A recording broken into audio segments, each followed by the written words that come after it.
So hello everyone, आज हम देख रहे हैं बॉडी फ्लूइड्स एंड सर्कुलेशन, जो आपके ह्यूमन फिजियोलॉजी का 3rd चैप्टर है। चलो स्टार्ट करते हैं इसे। ये जो आपकी टॉपिक है, मतलब कि ये बॉडी फ्लूइड सर्कुलेशन जो है, इसको हम एक और नाम से जानते हैं, it is called the circulatory system. तो बेसिकली अगर हम इसको और एक नाम दें तो ये क्या है, बेसिकली ये आपकी है ह्यूमन सर्कुलेटरी सिस्टम। इसका एक और नाम क्या है, ह्यूमन सर्कुलेटरी सिस्टम, इसका एक और नाम है। मेरी हैंडराइटिंग थोड़ी बुरी होगी, थोड़ा मैनेज कर लेना, वैसे कंसेप्ट आपको समझ में आएगा। तो इस चैप्टर को बेसिकली हम इसके 3 कंपोनेंट्स हम पढ़ते हैं। मतलब पूरी ह्यूमन सर्कुलेटरी सिस्टम जो है ये आपकी 3 चीज़ों से मिलके बनी है। पहला क्या है, ब्लड। दूसरी क्या आपकी ब्लड वेसल्स, और तीसरी क्या आपकी हार्ट। तो ये 3 बेसिक कंपोनेंट्स हैं जिससे मिलके बेसिकली आपकी पूरी ये सर्कुलेटरी सिस्टम बनी है। अब बेसिकली ब्लड क्या होता है हम जरा जान ले इसे। पहली बात, तीनों काफ़ी कोऑर्डिनेट पैटर्न में काम करते हैं। कैसे काम करते हैं, ये आपकी हार्ट है। आपकी बॉडी में हार्ट बेसिकली ब्लड से फिल्ड किया हुआ होता है।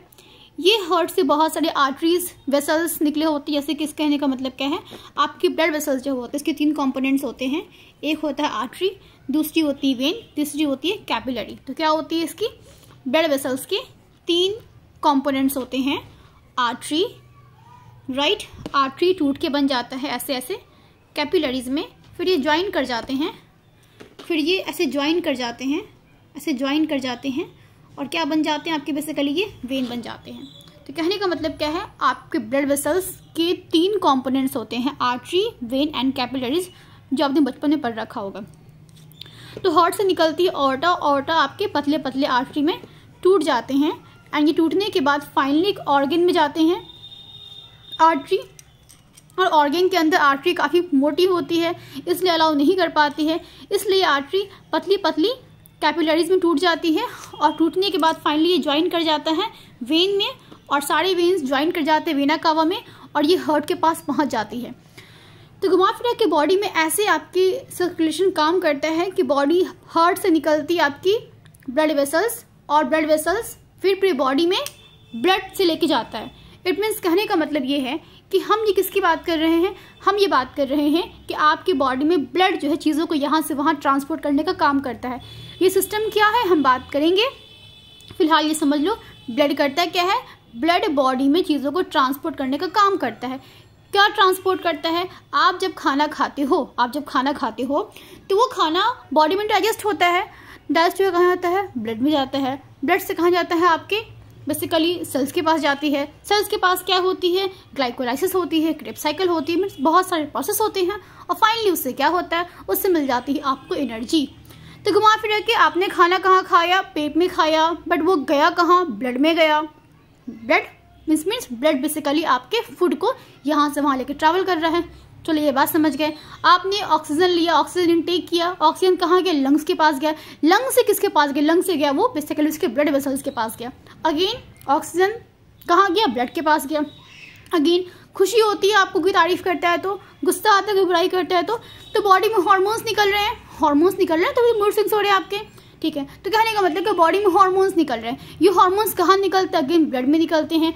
वाइटमिन्स कहाँ होते हैं, ब्लड के अंदर होते हैं। इट मीन्स कहने का मतलब है कि बॉडी के अंदर आपके बहुत सारे कंपोनेंट्स होते हैं, ऑक्सीजन होते हैं, कार्बन डाइऑक्साइड होते हैं, न्यूट्रिएंट्स होते हैं, बहुत चीज़ें होती हैं, राइट। तो बेसिकली क्या है, ब्लड के अंदर बहुत सारे सब्सटेंस होते हैं, और ये ब्लड चीज़ों को यहाँ से वहाँ ट्रैवल करवाता है। अंडरस्टैंड, तो ब्लड चीज़ों को यहाँ से वहाँ ट्रैवल करवाता है। तो अब जरा बात करते हैं ब्लड के कंपोनेंट की, बिकॉज हम फास्ट पढ़ रहे हैं, बहुत टाइम नहीं लगेंगे, हमारे एग्जाम बहुत कम टाइम है। तो बेसिकली ब्लड के बेसिकली क्या होते हैं, ब्लड के आपके होते हैं कंपोनेंट, मतलब कि ब्लड किस चीज़ से मिलके बना है। तो बेसिकली ब्लड के 2 कंपोनेंट होते हैं, एक होता है आपका लिक्विड, और एक होता है आपका सॉलिड। बट हम सॉलिड क्यों बोले, हम बच्चे हैं क्या, नहीं, हम क्या बोलेंगे, हम इसे बोलेंगे लिक्विड। बेसिकली क्या आपका, हम बोलेंगे इसका प्लाज्मा है। सॉलिड क्या है, इसके सेल्स हैं।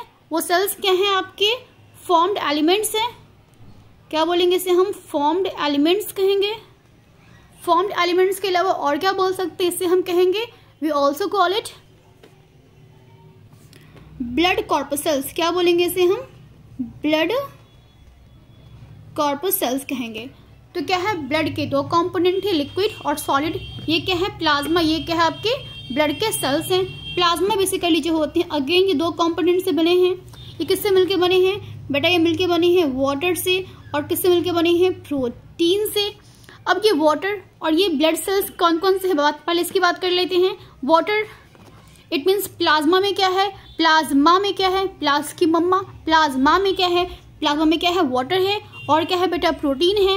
वाटर कितने हैं, 90 से 92% वाटर है। प्रोटीन कितने हैं, 6 to 8% प्रोटीन है।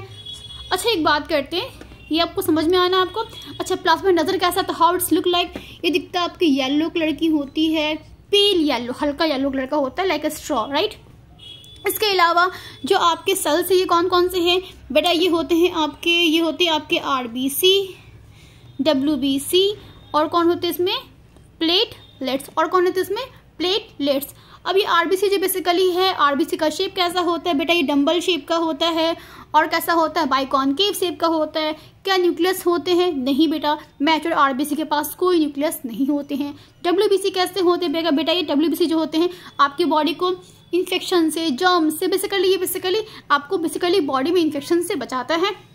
प्लेटलेट्स कहते हैं जहाँ भी कटिंग होती है वहाँ पे प्लेटलेट्स जो बेसिकली क्लॉटिंग करने में हेल्प करता है, but that is not enough, हम देखेंगे एक एक करके।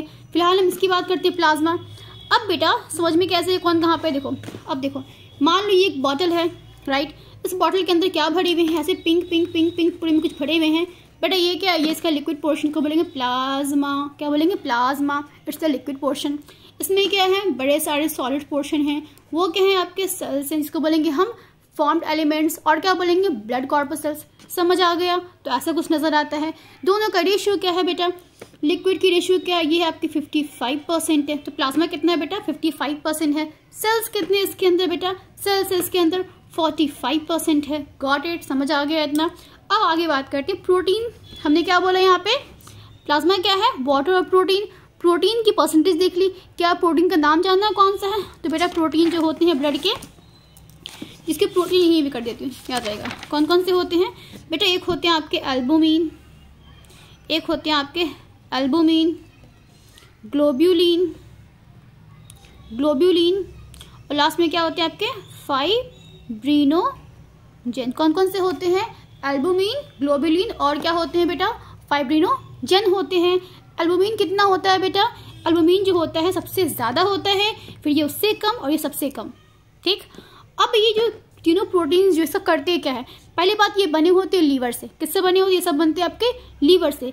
एल्बुमिन का मेन काम क्या होता है, एल्बुमिन का ये काम होता है कि ये कैपिलरीज के अंदर, ब्लड वेसल्स के अंदर, सबके अंदर क्या करे, वाटर को और मेंटेन रखे।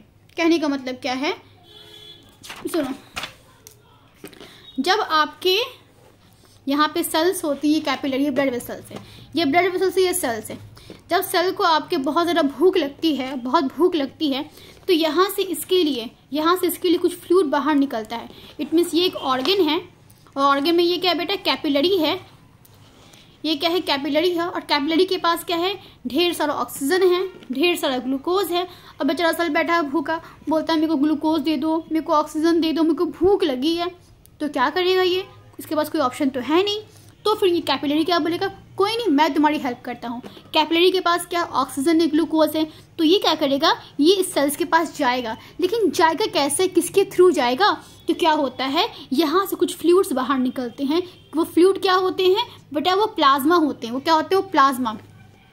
तो ब्लड के प्लाज्मा जो होते हैं वो ऑक्सीजन ग्लूकोज लेकर के निकलते हैं टिश्यू के पास, मतलब इंटरस्टिशियल जो स्पेस होता है, मैट्रिक्स जो होता है आपका, वहाँ बाहर निकलते हैं, सेल्स के पास आते हैं। और जैसे ये बाहर निकलते हैं उसको बोलते हैं इंटरस्टिशियल फ्लूइड। नहीं समझ आ रहा, कोई दिक्कत नहीं, समझ फिर से पढ़ेंगे इसको आगे हम। तो घुमा फिरा के बात यहाँ पे ये है कि ये ऐसे करके यहाँ से कुछ लिक्विड्स बाहर निकलते हैं, और वो लिक्विड जो होते हैं ये सेल्स के पास आता है, ऑक्सीजन और ग्लूकोज देता है। तो ये लिक्विड क्या बेटा, पानी ही तो है ना, ठीक है। तो ये बहुत सा लिक्विड बाहर ना निकल जाए, बहुत सारा पानी लॉस ना हो जाए, इसीलिए क्या होता है, इस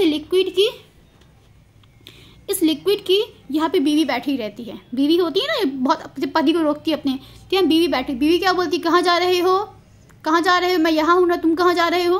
तो बेसिकली बीवी इसको रोक रही होती है, और क्या करती है, इसको बहुत जाने बाहर नहीं देती है। वो बीवी क्या है, वो भी इसकी एल्बुमिन है, तो एल्बुमिन बेसिकली क्या करती है, एल्बुमिन जो है वो वाटर को बाहर जाने नहीं देती है बहुत ज़्यादा, और वाटर को कैपिलरी या ब्लड वेसल्स के अंदर ही रखती है। इससे क्या होता है, इससे आपकी कैपिलरी और ब्लड वेसल्स जो होती है उसकी पानी की रेशियो मेंटेन रहती है। तो बहुत पानी यहाँ नहीं जाएगा, इट मीन्स कैपिलरी आपकी ड्राई नहीं होगी, पानी इसके अंदर रहेगा, बहुत पानी का लॉस नहीं होगा। Because of what, because of albumin, क्योंकि एल्बुमिन की वजह से पानी का यहाँ से बहुत बाहर नहीं निकल रहा है, इसलिए क्या बोलते हैं, एल्बुमिन जो है आपके यहाँ पे वाटर का रेशियो मेंटेन कर रहा है ब्लड के अंदर, इसलिए इसको बोलते हैं it maintain the osmotic balance. क्या बोलेंगे, it maintain the osmotic balance. I hope you got it. और आपको समझ में नहीं है यहाँ पे क्या हो रहा है, कोई नहीं, पढ़ेंगे प्लाज्मा अच्छे से तो देखेंगे कैसे होता है। ठीक, पढ़ रहे हैं बट अभी देखेंगे आगे। क्या करता है बेटा, ये ऑस्मोटिक बैलेंस मेंटेन करता है। क्या करता है ये लिख दूँ, ठीक है। ये बेटा एल्बुमिन क्या करते हैं, ये एल्बुमिन जो है ये आपका ऑस्मोटिक बैलेंस को मेंटेन करता है, किसके अंदर, ब्लड के अंदर, जाहिर सी बात है। फिर आते हैं ग्लोब्यूलिन। ग्लोब्यूलिन क्या होते हैं, ग्लोब्यूलिन बेसिकली क्या होता है, ये अल्फा बीटा गामा 3 तरह का होता है ग्लोब्यूलिन। ये ग्लोब्यूलिन बेसिकली बनाती है एंटीबॉडी। क्या बनाती है आपकी, ये बनाती है एंटीबॉडी। एंटीबॉडी क्या होती है, एंटीबॉडी आपके बॉडी को जर्म से, बाहर के इन्फेक्शन से, पैथोजन से बचाती है। अब ये पढ़ेंगे नेक्स्ट चैप्टर में क्या होता है। I hope you understand what is antibody. Antibody आपको बॉडी में इन्फेक्शन से, बाहर से जो भी बॉडी में बैक्टीरिया पैथोजन अटैक करते हैं ना, वो एल्बुमिन जो है बेसिकली उससे डिफेंस करने में हेल्प करता है। फिर आता है फाइब्रिनोजन। क्या आता है बेटा, फिर आता है आपका फाइब्रिनोजन आता है। क्या करता है बेसिकली, ये आपकी प्रोटीन है, ये वैसी प्रोटीन है जो ब्लड को क्लॉट करने में हेल्प करती है। जैसे कि मान लें आपके हाथ कट गई, हाथ कट के वहाँ से खून निकलेगा, खून क्या निकलता रहता है, कभी रुकता नहीं, रुक जाता है ना। तो जैसे वो ब्लड स्टॉप होती है वहाँ पे जो क्लॉट बन जाती है, तो इस क्लॉट को कैसे बनती है यहाँ पे क्लॉट। अब मेरे हाथ में कहीं कट मार्क है, बट मालूम है यहाँ पे कहीं कट मार्क है, गॉट इट, यहाँ पे कट मार्क है, ठीक है। तो ये कट मार्क से खून निकल गया, ब्लड निकला। अब ब्लड निकलने के बाद यहाँ पे क्लॉट बन जाती है ना, यहाँ पे क्लॉट बन जाती है, ब्लीडिंग रुक जाता है। कैसे रुकता है, बिकॉज वहाँ पे फाइब्रिनोजन वहाँ पे आती है और ब्लड को रोकती है बाहर निकलने से। इट मीन्स ब्लड क्लॉटिंग में फाइब्रिनोजन आपकी हेल्प करती है, बट अकेले ये नहीं होती, इसके अलावा और भी कंपोनेंट्स होते हैं, बट ये भी हेल्प करती है। किसमें हेल्प करती है ये बेटा, ये आपकी ब्लड की क्लॉटिंग में हेल्प करती है। तो तीनों क्या है, तीनों आपके प्रोटीन हैं। कहाँ होते हैं, कि आपके प्लाज्मा के टाइप हैं, प्लाज्मा के कंपोनेंट हैं। अंडरस्टैंड ना, कितने होते हैं, 6 to 8% होते हैं। कौन कौन से होते हैं, एल्बुमिन, ग्लोब्यूलिन, फाइब्रिनोजन। एल्बुमिन किस में हेल्प करता है, ये हेल्प करता है वाटर बैलेंस को मेंटेन करता है ब्लड के अंदर। ग्लोब्यूलिन एंटीबॉडी है, फाइब्रिनोजन ब्लड क्लॉटिंग में हेल्प करता है। ठीक है, अब देखते हैं ब्लड सेल्स के बारे में। आरबीसी, लेट्स सी आरबीसी कैसी होती है, ये आरबीसी का शेप है, कैसी होती है, बाइकॉनकेव, और कैसी होती है, ये डंबल शेप की होती है। ये आरबीसी जो होती है इसके अंदर एक पिगमेंट भरा होता है जिस कारण से रेड नजर आता है। उस पिगमेंट का नाम क्या है बेटा, उसका नाम है हीमोग्लोबिन। क्या नाम है इसका, हीमोग्लोबिन नाम है इस पिगमेंट का नाम। ठीक, ये जो हीमोग्लोबिन होता है, ये आरबीसी जो होता है, इसका रेशियो मतलब कि इस आरबीसी का ब्लड में कितनी कंपोनेंट, कितनी परसेंटेज होती है। तो पहली बात तो ये इस 45% में से अकेला 44%, देख रहे हो, अकेला 44% क्या होता है आपका, आरबीसी होता है। और डब्ल्यूबीसी और प्लेटलेट्स 1% के अंदर आता है। कितना दिक्कत की बात है, आरबीसी 44%, प्लेटलेट्स इतना कम आता है, देखो यहाँ पे। खैर, अब बात करके तो आरबीसी जो है इसकी जो रेशियो है कितनी होती है, अगर हम इसको 1 mm³ में ले, एनसीईआरटी बोलती है, आपने एक mm³ का एक डब्बा लिया, ठीक है, तो बोलते 1 mm³ में, मतलब 1 mm³ के ब्लड में, इसमें ब्लड भरी, क्या भरी हुई, गंदी ब्लड भरी हुई है। ठीक है, क्या भरी हुई, इसमें ब्लड भरी हुई है। इस 1 mm³ के अंदर जो ब्लड है उसमें आरबीसी कितनी है, तो कितनी है ये बोलता है, उसमें है 5 से 5.5 मिलियन, क्या है, 5 से 5.5 मिलियन क्या है इसमें आरबीसी है पर mm³ में। तो 1 mm³ के अंदर कितनी आरबीसी है, कितनी, 5.5 मिलियन। 1 mm³ क्या है बेटा, ब्लड है। ठीक है, WBC कितनी होती है उसमें? W होती है 6 to 8,000, ठीक है। ये क्या है? ये WBC है। ये क्या आपकी WBC का रेशियो 1 mm³ के अंदर। फिर इसमें प्लेटलेट्स कितने हैं? प्लेटलेट्स होंगे 1.5 lakh to 3 lakh, 1.5 lakh to 3 lakh something जो होते हैं, ये क्या होते हैं? आपके प्लेटलेट्स होते हैं, ठीक है। तो ये क्या है? आपके प्लेटलेट्स की रेशियो है किसके अंदर? आपके 1 mm³ ब्लड के अंदर। तो ब्लड के अंदर अगर एक mm³ का ब्लड लेंगे तो RBC निकलेगा 5.5 मिलियन, WBC निकलेगा 6 to 8,000 और आपकी प्लेटलेट्स कितनी निकलेगी? 1.5 लाख टू 1.5 लाख के नियर टू इसके अंदर आपके क्या निकल जाएंगे? आपके प्लेटलेट्स निकल जाएंगे। तो ये रेशियो ऐसे कुछ हम मेजर करते हैं। अच्छा, तो WBC को देख लेते हो। WBC बड़े प्रकार के होते हैं। आई होप सिलेबस फास्ट जा रहा है, मज़ा भी आ रहा है। अगर आप फोकस नहीं करेंगे तो कुछ समझ नहीं आएगा आपको, बिकॉज मैं बहुत फास्ट पढ़ा रही हूँ आपको, ठीक। बट आई थिंक समझ में आ रहा होगा। WBC की बात करते हैं। WBC जो होते हैं बेसा, ये फर्दर 2 टाइप के होते हैं। एक होते हैं ग्रैनुलोसाइट, एक होते हैं ग्रैनुलोसाइट, एक होते हैं आपके ए ग्रैनुलोसाइट। क्या होते हैं? एक होते हैं ग्रैनुलोसाइट, एक होता है ए ग्रैनुलोसाइट। What is granulocyte? जिसके पास ग्रैन्यूल्स हो, जिसको हम रंग दें तो कलर हो जाए, वो क्या है? ग्रैनुलोसाइट। ये क्या है? ए ग्रैनुलोसाइट। कोई ग्रैन्यूल्स नहीं है, इसको कलर करें तो कोई कलर नहीं हो, बेचारा कलरलेस रहे हमेशा। कलरलेस सारे सेल्स होते हैं, बट ये डाई करने पर डाई हो जाता है, ये डाई करने पर डाई नहीं होता है। डाई मतलब क्या? बालों की डाई नहीं, स्टेन, स्टेनिंग टेक्निक बोलते हैं उसे। क्या बोलते हैं? स्टेनिंग। वेल, अब इसके टाइप कौन कौन से होते हैं? सॉरी, इसमें टाइप कौन कौन से होते हैं बेटा? इसके टाइप होते हैं इओसिनोफिल, स्नोफिल, स्नोफिल, बेजोफिल, और क्या होते हैं आपके? न्यूट्रोफिल। और क्या होते हैं आपके? न्यूट्रोफिल। आप भी पढ़ो कॉपी में, ऐसे बिना देखे लिखो, याद हो जाएगा।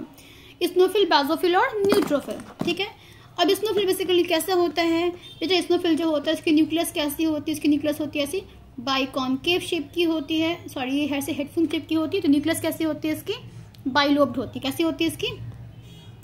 बाइलोब्ड होती है इसकी न्यूक्लियस, ठीक है। बेजोफिल की कैसी होती है? बेजोफिल की भी अगेन बाइलोब्ड ही होती है, पर ये थोड़ी सी थिक है, मतलब ये पूरा हेडफोन जैसा है, ठीक है। और बहुत जगह लिखा होता है इसकी शेप जो होती है बाइलोब भी होती है, ट्राइलोब भी होती है। तो बाइलोब कहता है आपकी NCERT, बट अलग अलग जगह पे अलग अलग रेफरेंस बुक में बहुत जगह इसको हम ट्राइलोब भी बोलते हैं। और क्या बोलते हैं? ट्राइलोब होने के कारण ये ऐसे कुछ एस शेप का बन जाता है, तो इसे हम एस शेप भी कहते हैं। किससे? बेजोफिल की बात करते हैं। न्यूट्रोफिल की न्यूक्लियस कैसी होती है बेटा? न्यूट्रोफिल की न्यूक्लियस बड़ी ही अजीबोगरीब होती है। जैसे जैसे बड़ा होता है अपने नए नए रंग दिखाता है, ये बोलता है अभी तो मैं बहुत शरीफ हूँ, अभी मैं थोड़ा सा और बदमाश हो गया, फिर थोड़ा सा और हो गया, फिर थोड़ा सा और हो गया। तो कहने का मतलब है कि एज के अकॉर्डिंग इसकी जो है वो न्यूक्लियस की डिवीजन हो जाती है। तो इसके पास ऐसे न्यूक्लियस के बड़े सारे लोब्स बन जाते हैं, मल्टीपल लोब्स बन जाते हैं। तो इसे बोलेंगे, चूंकि बहुत सारी लोब्स बन के इसको बोलते हैं पॉलीमॉर्फो न्यूक्लियर ल्यूकोसाइट। क्या बोलेंगे इसे बोलेंगे पॉलीमॉर्फो न्यूक्लियर ल्यूकोसाइट बोलेंगे। कैसे बोलेंगे हम? इस न्यूट्रोफिल को बोलेंगे। समझ आ गया? अब बात करते हैं ग्रैनुलोसाइट। इसके होते हैं 2 टाइप्स होते हैं। एक होते हैं आपके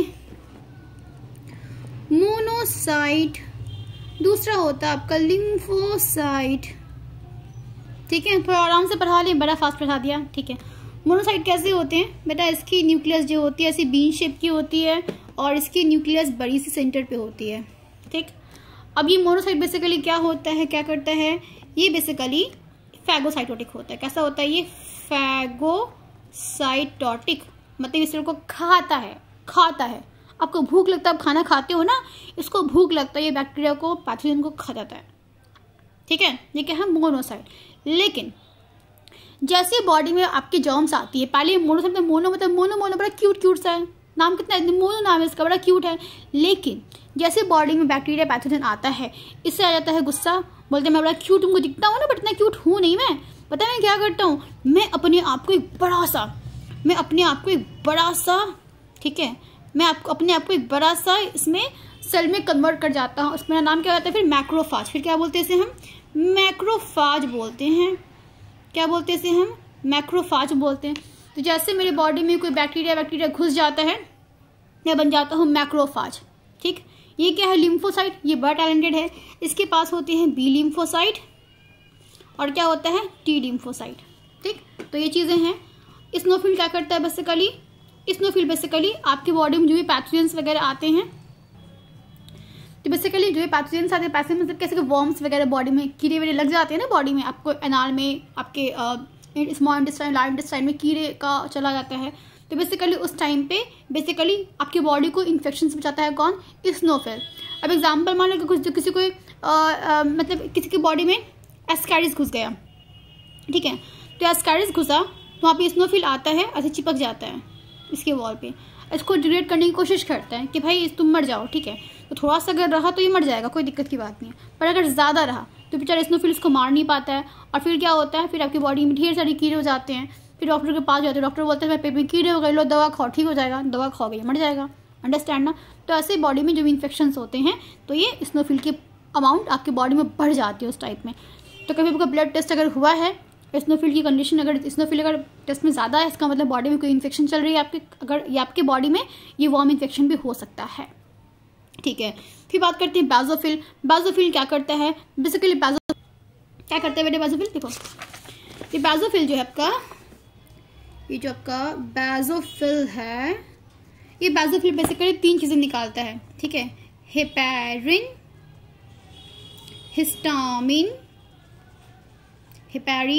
हिस्टामिन और क्या निकालता है? सेरोटोनिन। क्या निकालता है? हेपेरिन, हिस्टामिन और सेरोटोनिन निकालता है। हेपेरिन बेसिकली क्या करता है? ये आपके ब्लड के अंदर, आपके ब्लड वेसल्स के अंदर, मतलब आर्टरी, वेन, कैपिलरी, उसके अंदर ब्लड फ्लो कर रहे होते हैं ना, तो वहाँ पे ब्लड कहीं बीच में क्लॉट ना हो जाए। ब्लड क्लॉट हो जाएगी तो बेटा बड़ी सारी डिजीज हो जाएगी, आपके ऑर्गन में ब्लड आना बंद हो जाएगा, ऑक्सीजन नहीं मिलेगी, ग्लूकोज नहीं मिलेगी, न्यूट्रिएंट्स नहीं मिलेगी, वो आपके सेल्स डैमेज होना शुरू हो जाएंगे, मतलब कि it's going to be very severe problem. Understand ना? तो हेपेरिन बेसिकली ब्लड के अंदर, मतलब कि आपके कैपिलरी के अंदर ब्लड की क्लॉटिंग ना हो तो उससे प्रिवेंट करता है। तो ये ब्लड क्लॉटिंग से प्रिवेंट करता है inside the blood vessels. Histamine क्या करता है बेटा? हिस्टामिन जो है ये इन्फ्लामेशन में रोल प्ले करता है। मान लेते हैं ये आपकी कोई वेन है, आर्टरी है, मतलब जो भी है, कैपिलरी आपकी बेसिकली ब्लड वेसल्स हैं, तो यहाँ पे क्या हो गया? कोई पैथोजन आ गया, तो ये पैथोजन को काम करने के लिए जगह चाहिए ना।